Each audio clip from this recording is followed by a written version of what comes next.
Well, seeing in the case where it does state the defendant has a right to make an unsworn statement, we will proceed. Thank you, Your Honor. Would you like Mrs. Adelson at the lectern or here? She can remain at council table. Thank you. I'm going to move the microphone.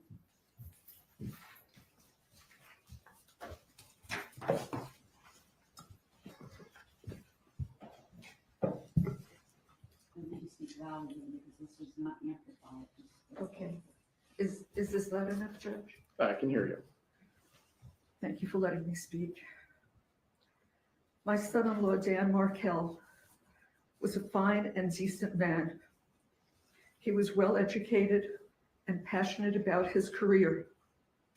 He was a good son-in-law, but more importantly, he was a caring and loving father. On July 18th, 2014, his car was followed, leaving his home. It should have been just like any other day, an ordinary day in the life of Ben and Lincoln's father, but it wasn't. He didn't know when he left his boys off at daycare that would be the last time he would see them and the last time they would see him. He didn't know when he went to the gym afterwards that would be the last time he would exercise. And he didn't know when he drove home that his life would end within minutes. Danny wasn't just being followed, he was being hunted. He was brutally murdered in broad daylight, sitting in his car, in his garage, by vicious killers. I cannot imagine the terror he felt when he saw a gun pointed at him through the window of his car. I cannot conceive of his heroic efforts to stay alive during the hours after the attack. Danny died in the early morning hours of July 19th. His death is a loss to his children, his parents, his sister, all of us in his family, his friends, his colleagues in the legal community, and to his students at FSU Law School. Danny's boys each have a photo of themselves with their Abba, their dad, beside their beds. They grew up kissing the framed photo and saying, "Good night, Abba, I love you." The pictures and memories are all they have because cruel, cold-hearted people took him from all of us who loved him. My heart was broken when Danny died. My grandsons were going to grow up without the father who loved them. I wondered, how could we help these boys through this trauma?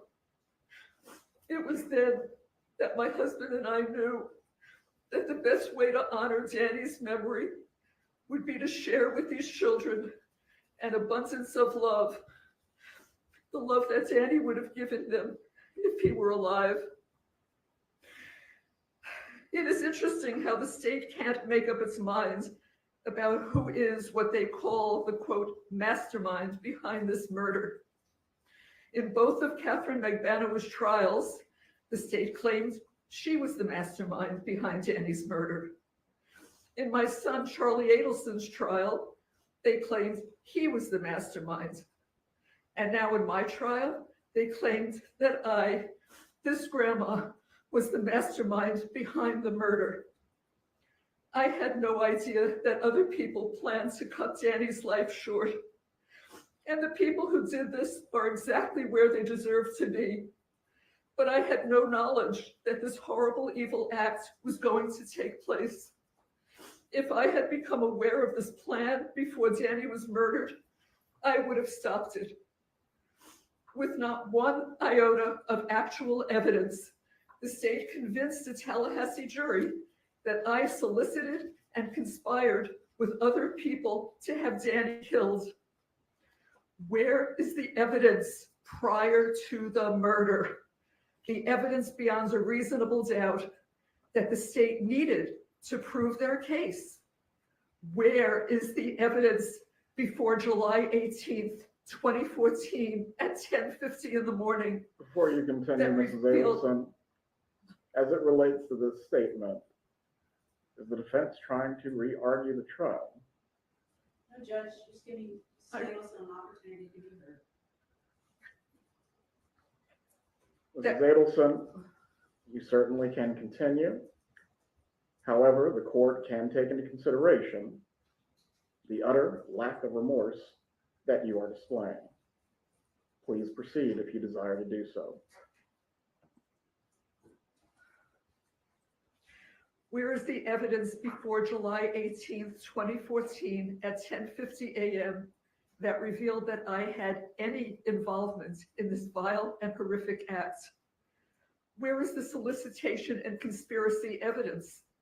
The state needed to show that there was evidence before the murder to convict me. The state couldn't show that because there wasn't any evidence. They were trying an innocent person. It makes you wonder if the jurors were sleeping when the state had Sergeant Corbett on the stand for hours. Their own star witness testified that my phone was never, I repeat, never at my son's house on the night of the murder. The state's theory that my husband and I dropped off money to my son was blown out of the water by their own witness. And yet, the state continued to push that story, that lie of the so-called money drop to the jury through the remainder of the trial. And the jury bought into it, hook, line, and sinker. Reasonable doubt. Many months ago, my attorneys filed a motion for a change of venue. An expert witness testified that Tallahassee had been barraged with over 9 years of negative social media, printed news, television news, and podcast publicity about my family. He explained to the court, both with evidence and demonstratives, that for me to receive a fair trial, it needed to be held in any of the researched and designated areas in the state of Florida other than Tallahassee. All I wanted was a level playing field, but the court wanted the trial here in the hotbed of Tallahassee. I sat through 3 days of jury selection. 180 potential jurors were asked if they had developed an opinion in my case. Those that answered yes also added, I believe she is guilty.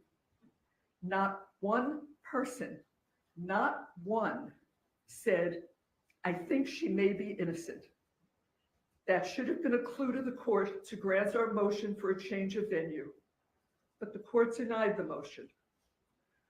One of my jurors admitted during jury selection that she had background information concerning what one of the state's witnesses would be testifying about. Why was she allowed to be on my jury? What moment? Another juror. Mrs. Fulford, Oh, I didn't hear you. Mr. Zellman, again, this has nothing to do with elocution of any sort. This is a raising of grievances, which are properly given to the appellate court. What does any of this have to do with sentencing? Grab just one moment, please.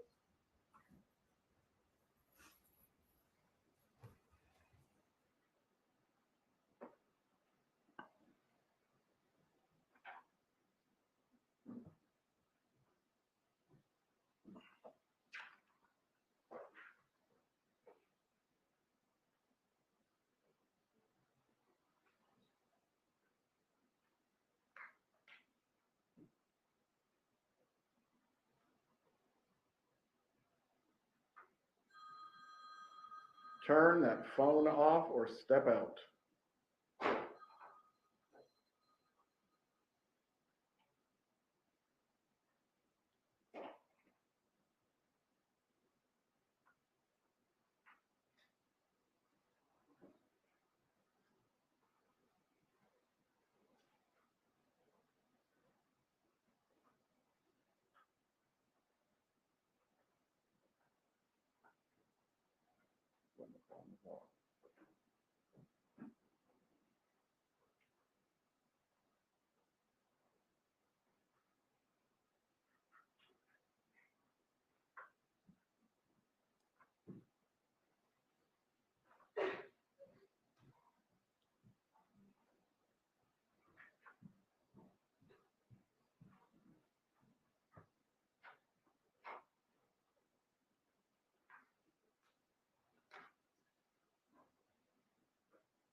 Please. What happened to Danny is unforgivable. But I am an innocent woman convicted of this terrible crime without evidence. Danny was a brilliant legal scholar. He would have been appalled at the total lack of justice that went on during my trial. He would have been embarrassed to have his name associated with any of it. There are two crimes here. The first was Danny being viciously murdered. The second one is taking my life, the life of an innocent woman. Convicting me should not be retribution for Danny's death. That is not justice for Dan. I've always respected the law. I've never gotten a parking ticket, but I'm going to prison for a murder I did not commit. I do intend to file an appeal so that hopefully I have the opportunity to be given a fair trial outside of Tallahassee. 11 years ago, Danny was murdered and taken from all of us who loved him. For the past 9.5 years, the state has broadcast to the world, including Danny's parents and sister, that I hired hitmen to kill him. Never in a million years would I have wanted Danny to be harmed or killed, nor could I ever do something that would leave these two small boys to grow up without him. I love these boys more than life itself. This is a lifetime of loss for these children. They didn't deserve this. His family didn't deserve this. Danny didn't deserve this. And so, as I appear before you today, Your Honor, I promise you with my whole heart, I swear to you on my life, I was not involved in any way with Danny's murder. I was not.